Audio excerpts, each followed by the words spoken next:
모든 용기 소재가 사탕수수와 또 식물 소재로 만들어졌다는 사실 아무 무리나 마시지 마요.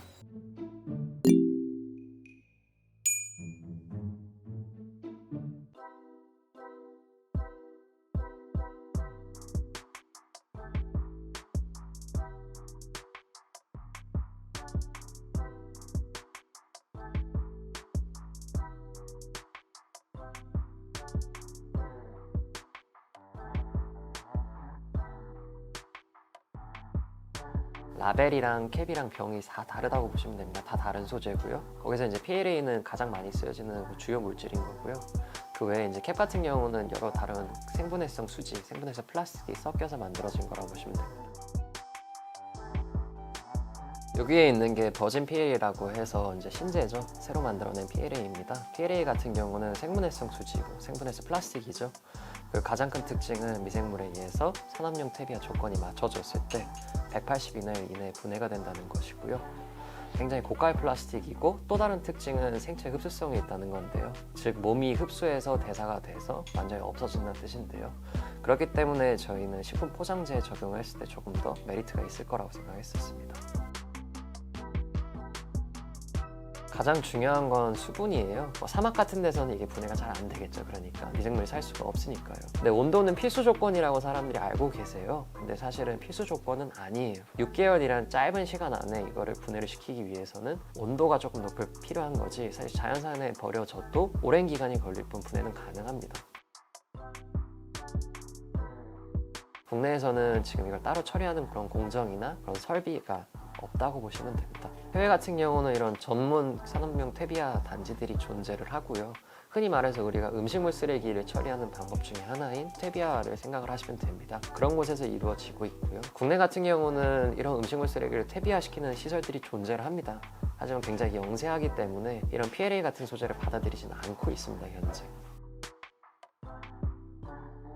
저희는 생분해를 시키지는 않고요. 이거를 저희가 이번 올해까지 판 양의 총 80%를 회수했다고 보시면 됩니다. 80% 정도 수거한 거를 화학적 재활용을 하기 위해서 토탈코르비온이라는 원료 회사에 보내서 화학적으로 다시 요 새로운 물질로 만들어내고 있습니다. 또 다시 PLA 제품을 만드는 데 생산하는데 사용이 되는 거죠. 가격 경쟁력은 다소 떨어지지만 저희는 PLA를 판매하는 이유는 크게 두 가지로 보시면 됩니다. 하나는 환경을 위해서고요. 둘째 같은 경우는 저희가 먹는 미세 플라스틱 때문이라고 보시면 됩니다. PLA 병 같은 경우는 병 소재 자체가 생체 흡수성 있는 소재이기 때문에 먹어도 안전하고 혹시나 미세 플라스틱이 발생하여도 몸에 축적이 되질 않습니다. 그게 가장 큰 장점입니다. PLA 같은 경우는 당장 구할 수 있었고, 그리고 가격이 PHA보다는 훨씬 더 상대적으로 저렴합니다. 그리고 PHA 같은 경우는 연구가 좀 덜 돼 있다고 보시면 되고요. PLA 같은 경우는 나온 지 20년이 넘었기 때문에 이걸 필요한 기반 연구가 많이 되어 있다고 보시면 됩니다. PLA나 생분해성 플라스틱이라고 말을 들었을 때 환상을 갖게 생각을 해요. 왜냐면 완전 무결하게 환경에 좋을 것이고 비료나 이런 거 전혀 쓰는 게 없을 거다라고 생각을 하기 때문인데요. 저는 모든 건 상대적으로 봐야 된다고 생각합니다.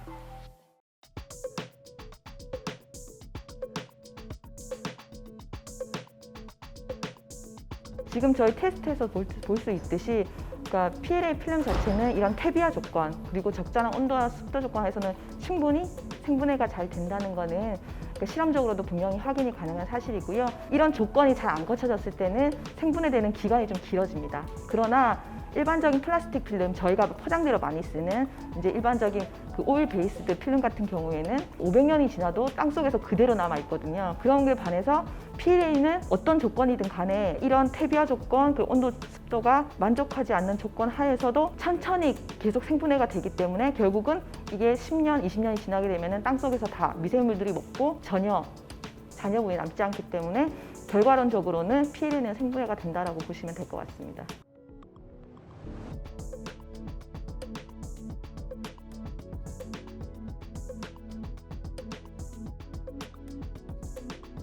옥수수 원료로부터 시작을 해서 이거를 가지고 고분자, 즉 우리가 쓰기 편한 이런 필름들을 만들기까지 여러 가지 화학적인 공정들을 많이 거치게 됩니다. 그런데 단 하나 이제 여기서 말씀드릴 수 있는 거는 PLA 같은 경우에는 이미 이제 일반적인 PP나 P나 이런 플라스틱 고분자라든지 그런 것들에 비해서는 훨씬 더 CO2 발생량이 50% 이상 저감이 된다는 연구 결과가 이미 나와 있고요. 그다음에 얘들 같은 경우에는 땅 속에 묻어서 미생물들이 먹고 퇴비화가 되기 때문에 또 여기서 결국은 옥수수가 자라고 곡류가 자라고 그 곡류를 가지고 다시 이제 이 제품들이 만들어지는 거기 때문에 선순환적인 이런 환경의 사이클을 가질 수가 있거든요.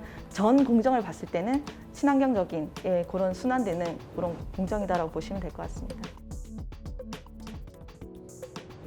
우리나라 같은 경우에는 이제 이런 제품들을 분리수거해서 재활용한다기보다는 보통은 이제 소각 처리한다든지 땅에 묻는다든지 사실 그런 쪽으로 이제 쓰레기들을 많이 좀 처리를 하고 있는 상황이고 그러다 보니까 기본적으로 이제 이것들을 재활용하려면 PLA만 자체적으로 다 분리를 해서 수거를 해야 되는데 사실은 아직 그 시스템 자체가 우리나라에 완벽하지가 않아요. 이제 그렇기 때문에 사실은 수거 자체가 깨끗하게 완벽하게 분리가 되지 않기 때문에 이것들이 섞여 있는 상태로 이제 재활용이 되긴 좀 어려운 상황이고요. 좀 더 이제 활성화시키고 재활용을 할 수 있는 시스템을 구축한다고 하면은 충분히 그거는 가능할 거라고 보고 있습니다.